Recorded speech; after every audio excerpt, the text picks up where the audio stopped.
워싱턴 새한장로교회 노대준 목사님의 주일 설교 영상입니다.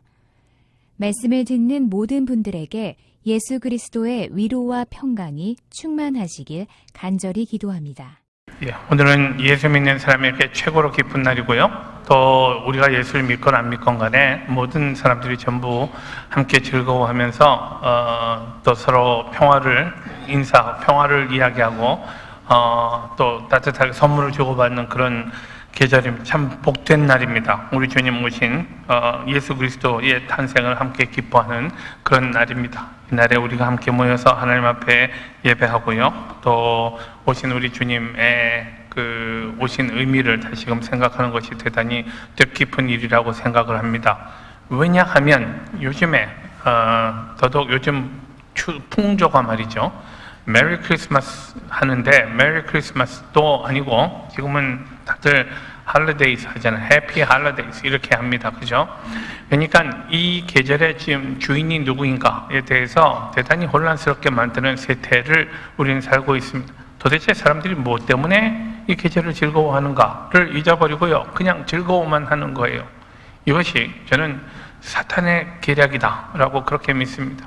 오신 예수 그리스도 때문에 우리가 기뻐하는 거잖아요.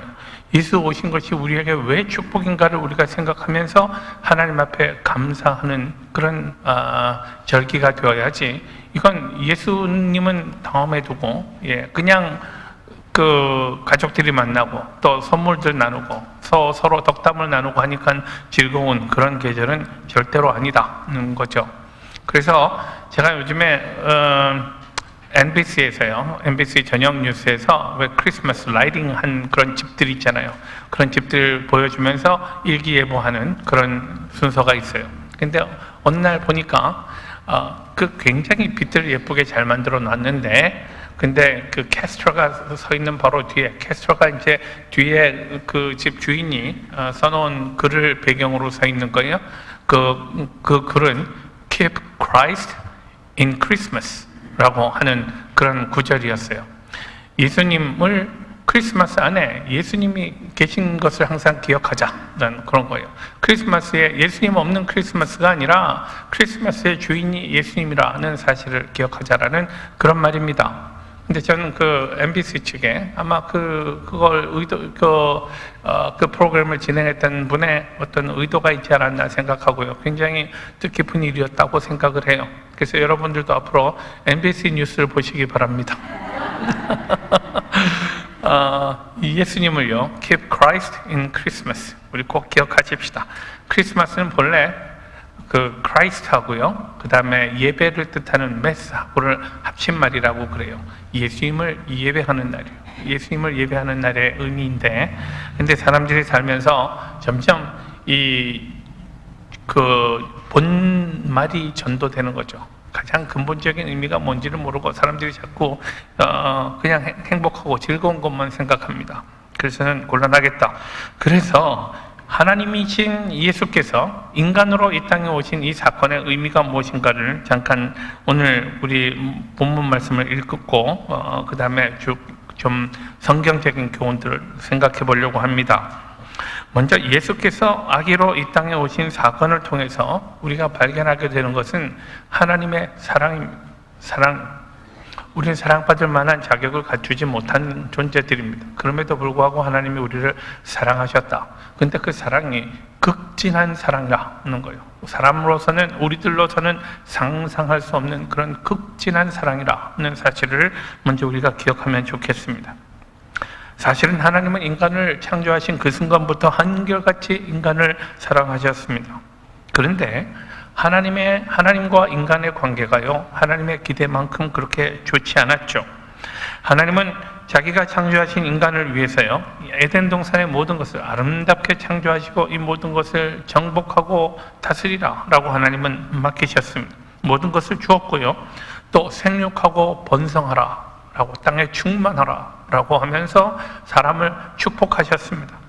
사람들은요, 이 축복을 누리면서 이 축복을 주신 하나님을 생각하는 것이 아니라요, 점점 사람들에게 다른 욕심이 생겼던 것 같아요. 제가 그림을 좀 준비했는데,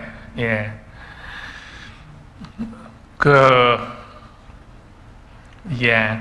하나님께서 만드신 그런 에덴 동산에서의 그 모든 축복들, 또 하나님과의 평화로운 관계를 사람들이 즐거워하고 누리기보다는 그 안에 다른 욕심이 생겨났단 말입니다. 그래서 자기들이 피조물의 자리에 있기보다는 하나님처럼 되고자 하는 마음이 생겨났습니다. 그래서 결국 인간은 하나님의 말씀을 거역하고 하나님과의 관계가 단절되고 말았습니다. 에덴 동산에서의 축복과 샬롬의 복들 있잖아요. 그런 평화의 복을 사람들은 상실하게 되었습니다. 그 이후로 하나님은요, 이제 다시금 인간과 교제할 수 있는 좀 더 구체적인 방법을 하나님은 생각해 내셨습니다. 그래서 사람들과 언약을 세우십니다. 너희가 내 말을 잘 듣고 순종하면 내가 너희의 하나님이 될 거야. 그리고 너희는 나의 백성이 될 거야. 라는 언약을 하나님이 사람들과 더불어 세우셨습니다. 근데 이 언약에는 조건이 있습니다. 사람들이 이 언약을 충성스럽게 잘 지켜갈 때에 그들이 하나님의 백성이 될 것이고 하나님은 그들의 하나님이 될 것입니다. 근데 사람들은 이 언약을 다시 파기합니다. 사람들은 하나님 앞에 불순종하고요, 또 불신하고 하나님을 대적합니다. 심지어는 하나님이 그들에게 원하시는 것이 무엇인지도 알지 못하는 지경에까지 이르렀습니다. 이상한 거 앞에 가가지고 절을 하고요, 이것이 우리의 하나님이라고 그렇게 이야기하면서 그렇게 되었습니다. 그래서 이번에는 하나님이 사람들에게 좀 더 구체적인 방법을 제시하십니다. 그것은 돌판에 십계명을 새겨 주신 것입니다. 하나님은 사람들이 이 법을 잘 지키기를 원하셨습니다. 왜냐하면 십계명은 하나님의 백성들이라면 지켜야 할 그런 규범들을 담고 있기 때문입니다. 하나님을 사랑하고 이웃들을 잘 사랑하고 이웃들과 더불어서 평화롭게 잘 지낼 것에 대한 하나님의 기대를 십계명은 담고 있습니다. 그러니까 십계명대로 잘 살아간다면 하나님을 섬기는 것은 다음 문제로 치더라도 자기들에게 유익이 있는 일입니다. 생각해 보십시오. 부모님을 공경하래요. 예, 살인하지 말라고요. 예, 남의 거 도둑질하지도 말고 남의 가정을 파괴하지도 말라고 합니다. 예, 거짓말하면서 남을 해치지 말고요. 남이 가진 것 탐내지 말라고 하시는 말씀인데 이 안에 뭐 허튼 것 하나 있나요? 우리 마음에 안 드는 구절이 하나라도 있는가요? 이 모두가 우리 인간들의 유익을 위해서 주신 하나님의 법이라고 생각합니다. 전능하신 하나님 한 분만을 나의 구주, 나의 주님으로 섬기는 것이 피조물의 도리 아니겠습니까? 하나님 말고 다른 신이 없다는 것을 늘 우리는 고백하면서 살아야 할 하나님의 백성들 아닙니까? 하나님의 백성이라면 하나님의 거룩한 이름을 높여야죠. 우리가 사랑하면 사랑할수록 자랑하잖아요. 근데 여러분, 저는 만나기만 하면 자기 아이들 자랑하는 분들이요, 예, 그런 분들 수도 없이 많이 봅니다. 자기 아이 자랑하고 자기 사랑하는 것, 자기 좋아하는 것 자랑하는 사람들이요, 마땅한 일이고요, 당연하죠. 우리가 하나님을 사랑한다면 그만큼 하나님을 자랑하고 하나님의 이름을 높이기를 원할 것입니다. 그래서 하나님은 내 이름을 망령되게 부르지 말라라고 말씀하십니다. 또 그 안식일을 기억하여 성일로 지키라고요. 하나님의 백성들이 하나님의 성전에 모여서 하나님을 예배하고 그분을 높이는 것은 당연히 우리가 해야 할 일 아닙니까? 이런 것들 잘하라고 하는데 사람들은 그것들을 하지 않았단 말입니다. 사람들은 언제나 틈만 나면 하나님 앞에 불평하고요, 또 원망을 퍼붓습니다. 그래서 하나님은 다시 사람들에게 십계명을 2가지로 요약해 주셨습니다. 이번엔 돌판에 새기지 않고요, 사람들의 마음에 새겨주셨습니다. 그러면서 율법에서 제일 큰 강령이 무엇인가를 말씀하십니다. 제일 큰 율법이 뭐라고요? 하나님을 사랑하라는 거잖아요. 하나님을 사랑하는. 그 다음요, 둘째는 이와 같으니 뭐라고요? 내 이웃을 내 몸과 같이 사랑하라는 거잖아요. 하나님을 사랑하고 이웃을 사랑해라. 그렇다면 이 모든 율법을 내가 다 이루는 거야 라고 하나님은 쉽게 말씀해 주셨습니다. 그러나 이 2가지조차 사람들은 잘 지키지 못했습니다. 이렇게 하나님과 우리 사이에 있어왔던 이야기를 간단하게 말하면 하나님의 일방적인 짝사랑 이야기였다라고 말할 수 있을 것입니다. 언제나 문제는 사람들이었습니다. 하나님은 단 한 번도 먼저 사람들에게 얼굴을 돌리지 않으셨습니다. 언제나 사람들이 원망하고 불평하고, 예, 하나님 앞에 주먹질하면서 말이죠, 언제나 사람들이 엇나갔던 것을 볼 수 있습니다. 사람들은 얼마나 쉽게 하나님을 떠나고 그를 배반하는가라는 사실을 우리는 성경을 통해서 또 인류 역사를 통해서 발견하게 됩니다. 반대로 하나님께서는 이런 인간들을 얼마나 오래 참으시고 얼마나 용서하시는가를 우리는 성경을 통해서 발견하게 됩니다. 인간들의 배반과 하나님의 용서가 끊임없이 되풀이되고 있습니다. 사람들은 계속 엇나가고 하나님과 사람들 사이에 문제가 생길 때마다 이 문제를 바로잡기 위해서 움직인 쪽은 언제나 하나님이었습니다. 하나님의 거듭되는 용서와 양보 끝에 마침내 하나님은 최후의 수단을 사용하기로 하셨습니다. 예수께서 인간으로 이 땅에 오신 것입니다. 영광스러운 하나님의 그 영광을 버리고요, 온 세상, 온 하늘 위와 땅 아래에 있는 것들, 그리고 그 사이에 있는 모든 것들의 영광과 경배를 받으셔야 마땅한 주님께서 하나님 되시기를, 하나님의 보좌에 앉기를 이제 포기하고 이 땅에 인간으로 오셨다는 말입니다. 약한 인간으로요. 그 엄마의 보호를 받아야 할 인간으로요.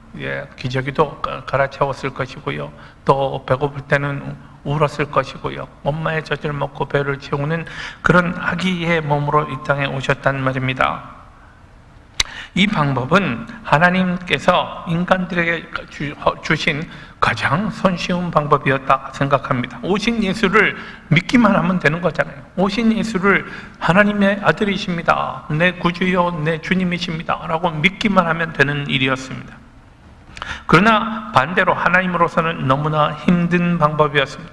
최고로 힘든 방법이요, 자기를 부인하는 큰 희생을 치러야 하는 방법이지 않습니까? 하늘의 영광을 철저히 부정하고요, 가장 겸손한 모습으로, 비천한 모습으로, 인간의 모습으로 이 땅에 오셔서 인간이 겪어야 했던 모든 질고를 겪으시고요, 사람들 앞에 부끄러운 모습으로 수치스럽게 죽어가셨습니다. 그 고난과 조롱과 모욕을 당하면서 죽으셔야 했던 그 방법이잖아요. 그러니 쉽고 편한 방법 내버려 두고요, 가장 괴롭고 고통스러운 방법을 하나님이 선택하실 만큼 하나님의 큰 사랑이 나타난 사건, 그것이 바로 오늘 성탄의 본질입니다. 하나님께서 우리를 너무나 사랑하셔서 우리와 같이 되기 위해서 보좌를 포기하고 내려오셨습니다. 이렇게 오신 하나님이 바로 아기로 태어나신 예수님이십니다. 이렇게 성탄의 첫 번째 의미는요, 하나님을 배반하고 하나님을 원망하고 불평을 그치지 않는 사람들을 향해 용서하시고 사랑하시고 용납하시면서 끝까지 자기의 극단적인 자기의 희생까지 마다하지 않고 우리를 사랑하셔서 그 아들, 독생하신 아들 예수 그리스도를 인간의 몸으로 이 세상에 태어나게 하신 하나님의 놀라운 사랑, 그것이 오늘 성탄의 첫 번째 교훈입니다. 하나님의 사랑을, 주께서 이렇게 우리 가운데 오심으로 말미암아 하나님과 우리 사이를 가로막고 있던 장벽이 영원히 사라지게 되었다라는 사실이 성탄의 두 번째 교훈입니다. 장벽이 무너졌단 말입니다. 하나님과 우리 사이를 가르고 있는 장벽이 무너지고 말았습니다. 예수님은 다른 방법으로 세상에 오실 수 있었을 것입니다. 천사 같은 모습으로 오실 수 있었을 것입니다. 영광스럽게요. 또 누가 봐도 부인할 수 없는 그런 하나님의 모습으로 이 땅에 오셨더라면 사람들이 하나님으로 인정하지 않을 수 없었을 것입니다. 그러나 예수님은 그렇게 거룩한 모습으로 오지 않으셨고요, 영광스럽게 태어나지도 않았습니다. 그냥 평범한 사람의 몸으로 태어나셨습니다. 사람 중에서도 가장 평범한 사람으로, 권세가 있는 사람의 집안에서 난 것 아니고요, 사회적으로 존경받는 지도자의 가정에서 태어난 것도 아닙니다. 너무나 평범해서 아무도 눈여겨보지 않는 그런 집안에서 태어나게 하셨습니다. 그렇게 하신 이유가 뭡니까? 아무에게도요 핑계를 주지 않기 위해서요. 아무도 예수님은 너무나 높으셔서 내가 그분에게 가까이 나아갈 수 없습니다, 예수님은 너무나 멀리 계시고 나하고는 너무나 다른 신분이기 때문에 나는 그분과 친구가 될 수 없습니다 라고 말할 수 없도록 하셨다는 말입니다.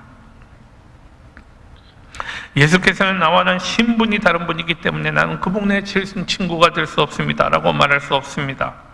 예수님은 바로 우리 중에, 바로 우리 같은 모습으로, 우리가 손만 뻗으면 닿을 곳에 계셨습니다. 그래서 언제나 예수님의 주변에는요, 문제 있는 사람들이 모여들었습니다. 마음에 고통이 있는 사람들, 육신의 아픔이 있는 사람들, 여러분 그 참 사람들로부터 버림받고 멸시받고 조롱받던 사람들, 천대받던 사람들, 그런 사람들이 예수님의 주위로 언제나 몰려들고 있었습니다. 하나님의 아들께서 이렇게 평범한 육신을 입고 오셨을 뿐 아니라 인간의 모든 고난과 어려움과 사람들이 겪는 희로애락의 모든 경험을 예수님은 몸소 하나하나 다 겪으셨습니다. 예수님은 배고픔도 경험하셨고 예수님은 굶주림도 경험하셨습니다. 추위도, 인간들이 갖는 고난과 아픔도 예수님은 경험하셨습니다. 처절한 배신의 고통도 예수님은 경험하셨습니다. 예수께서 사람들이 겪는 모든 경험을 몸소 체험하셨던 이 사건의 의미를 좀 생각해 보십시다. 예수님께서 우리가 겪는 모든 일들이, 우리의 모든 일상을 예수님께서는 하나하나 다 겪으셨단 말입니다. 그러므로 우리들이 경험하는 일들 중에 아무 의미 없고요, 이상하게 애매한 일들은 아무것도 없다는 사실을 알 수 있습니다. 예수님이 다 걸으신 길이기 때문에 그렇습니다. 나는 너무 고통스럽고 힘들어요. 도대체 왜 이런 일이 나에게 일어나는가? 우리는 하나님 앞에 하나님 앞에 항의할 수 있습니다. 그러나 예수님이 나보다 먼저 이 일을 겪으셨다고요. 세상에 예수님처럼 억울한 분이 있습니까? 예수님처럼 쓰라린 배신을 당한 분이 계시는가요? 제 눈앞에서요. 눈앞에서 자기 사랑하는 제자가요, 일어나서 나가서 예수님을 원수들에게 파는 그런 배신도 예수님은 경험하셨습니다. 예수님 가장 가까이 지내던 제자도 예수님 바라보는 앞에서 예수님을 부인하고 조롱하고 저주하기까지 하는 그런 배신도 예수님은 경험하셨습니다. 바로 며칠 전까지만 해도 호산나 부르면서 말이죠, 우리를 구원해 주십시오라고 사람들이 환호와 갈채를 마다하지 않았습니다마는 불과 며칠 만에 저자를 죽이라 하라고 요구하는 군중들의 그런 모습도 예수님은 경험하셨습니다. 우리는 주님, 하나님의 아들이신 예수께서 살았던 매일매일의 삶을 오늘 지금 우리는 그대로 살고 있다 말입니다. 그래서 인간의 삶에 왜 삶이 이렇게 이상하냐라고 생각하지 않을 수 있도록 주님께서 하셨습니다. 우리가 사는 삶은 maybe 충분히 가치가 있고요, 또 그래야 할 이유도 있다는 사실을 주님께서 먼저 보여주신 것 아니겠는가 생각합니다. 이렇게 하심으로써 하나님과 우리 사이에 있던 모든 간격과 장벽을 허물어 버리신 것, 이것이 성탄의 두 번째 의미입니다. 오늘은 땅 위에 있는 모든 것들이 예수를 인해서 기뻐하고 또 거룩하게 되는 날입니다. 우리 주님께서 창조하신 모든 만물이 우리 주님의 탄생을 함께 기뻐하는 날입니다.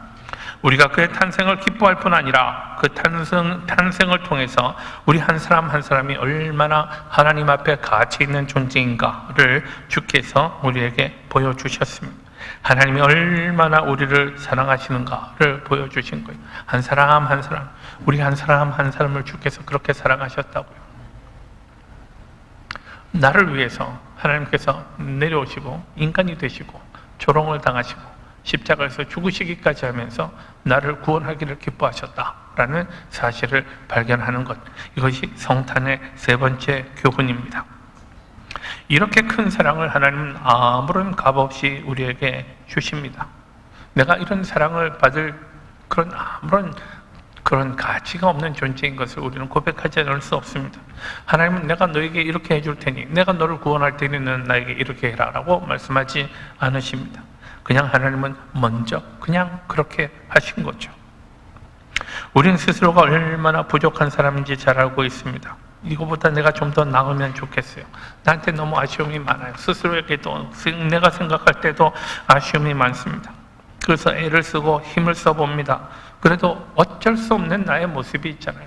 내가 노력하고 애를 쓰고 좀 더 거룩해지려고 애를 써도요, 내가 자칫하면 나는 무너지고요, 자칫하면 나는 또 자빠지고 하는 그런 존재입니다. 이런 모습을 볼 때마다 우리는 좌절하고 낙심합니다. 그러나 주께서는 나의 모습 이대로, 이 자체로 나를 사랑하신다라는 것이 오늘 성탄의 메시지 아니겠습니까? 주님께서는 우리를 사랑하시되 우리가 상상할 수 없는 그런 깊이로 사랑하신다. 이것이 성탄의 교훈입니다. 우리 날마다 이 깨달음을 가지고 사시기를 바랍니다. 하나님이 측량할 수 없는 큰 사랑을 우리에게 주셨습니다. 이 사랑은 예수 그리스도를 통해서 표현되었습니다. 하나님은 말로만 내가 너를 사랑한다고 말씀하신 것 아니고요, 예수께서 이 땅에 오심으로 말미암아 그 사랑을 입증하시지 않았습니까?